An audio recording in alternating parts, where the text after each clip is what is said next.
civilisation africaine ancienne, Nubie et Aksum. L'Afrique ancienne est un continent riche en civilisations complexes dont certaines rivalisaient avec les plus grandes cultures méditerranéennes et asiatiques de leur époque.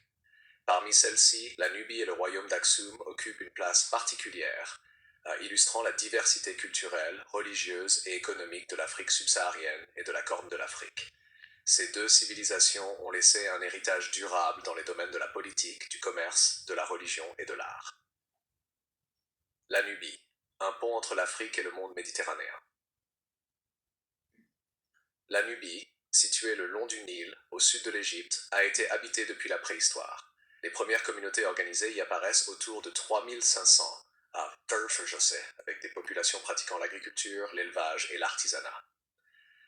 La Nubie antique a connu plusieurs royaumes importants, dont le plus célèbre est le royaume de Kush, qui s'est développé entre le 8e siècle à Versenchose et le 4e siècle à Berjose. Kush, dont la capitale fut Napata puis Méroé, a prospéré grâce à sa position stratégique le long du Nil, qui facilitait le commerce entre l'Afrique centrale, l'Égypte et la Méditerranée. La Nubie était célèbre pour ses ressources naturelles, notamment l'or, l'ivoire, le fer et l'ébène. Ces richesses ont permis à Kush de devenir un centre commercial florissant et un acteur politique majeur, parfois en rivalité avec l'Égypte.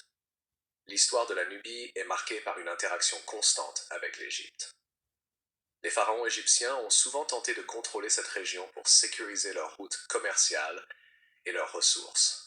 Cependant, la Nubie a également exercé une influence sur l'Égypte. Au 8e siècle à Versenchose, les rois kushites ont conquis l'Égypte et fondé la Gansenfrem dynastie, connue sous le nom de dynastie nubienne. Cette période a été caractérisée par un syncrétisme culturel où les traditions religieuses et artistiques nubiennes et égyptiennes se sont mélangées. Les pyramides de Méroé, plus petites et plus élancées que celles de Gizeh, témoignent de la créativité architecturale nubienne.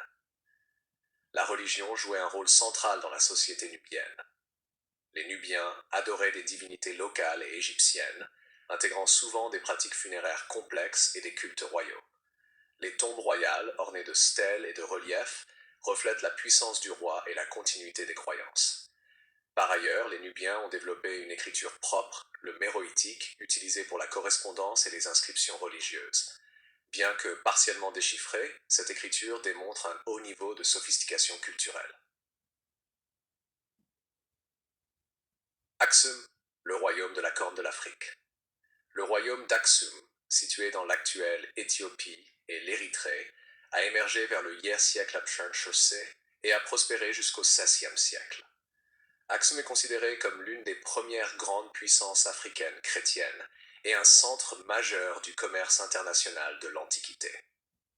Son influence s'étendait de la mer Rouge à l'intérieur des terres africaines, ce qui lui permettait de contrôler les routes commerciales entre l'Afrique, l'Arabie et l'Inde. Aksum était riche en ressources naturelles, notamment l'or, l'ivoire, le cuivre et l'encens. Ces produits ont été échangés contre des biens exotiques tels que la soie, les épices et le vin, faisant d'Aksum un carrefour économique stratégique. Les monnaies aksumites, frappées en or et en bronze, témoignent de la sophistication de leur économie et de leur capacité à s'intégrer dans le commerce méditerranéen. L'une des caractéristiques les plus marquantes d'Aksum est son adoption du christianisme au 4e siècle sous le règne du roi Esa-Ella. Ce choix religieux a eu un impact profond sur la culture aksumite, l'art et l'architecture.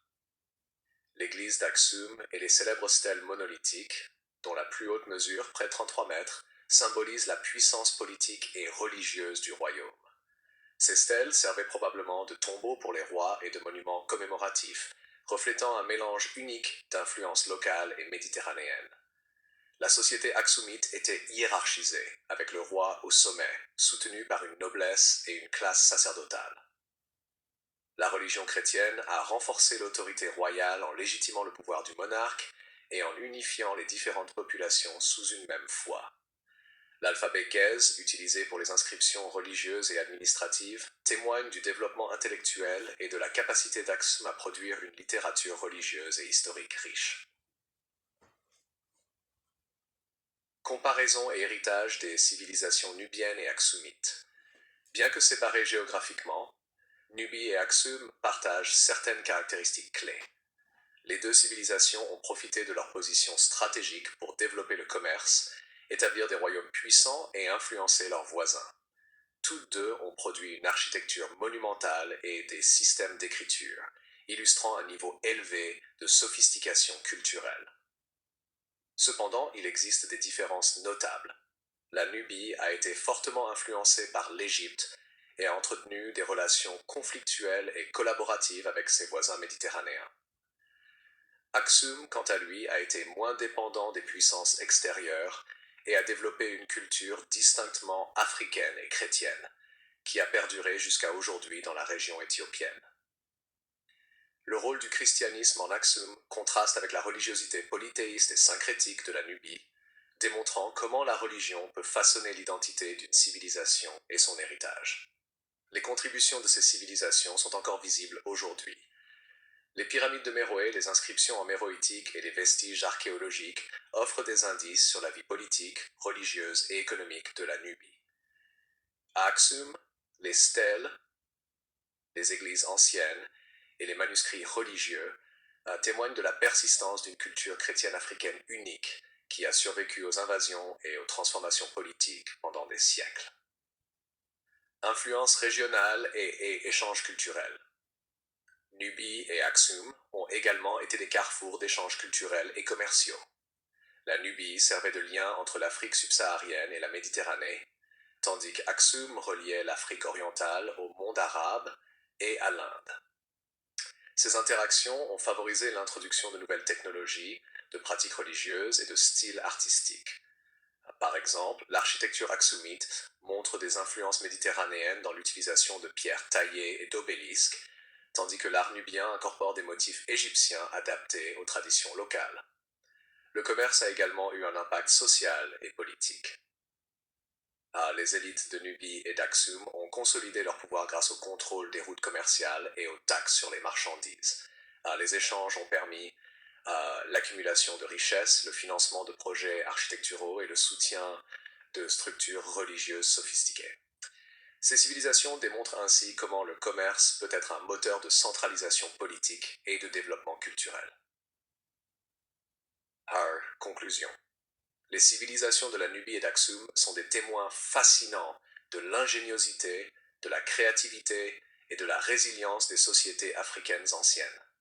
Nubie, avec ses royaumes puissants et ses pyramides élégantes, et Aksum, avec son christianisme précoce et son rôle stratégique dans le commerce international, illustrent la diversité et la richesse de l'Afrique ancienne.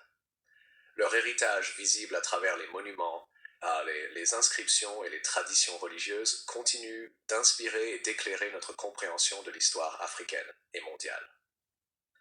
Ces civilisations démontrent que l'Afrique n'était pas un continent isolé, mais un acteur majeur dans les échanges économiques, culturels et religieux de l'Antiquité.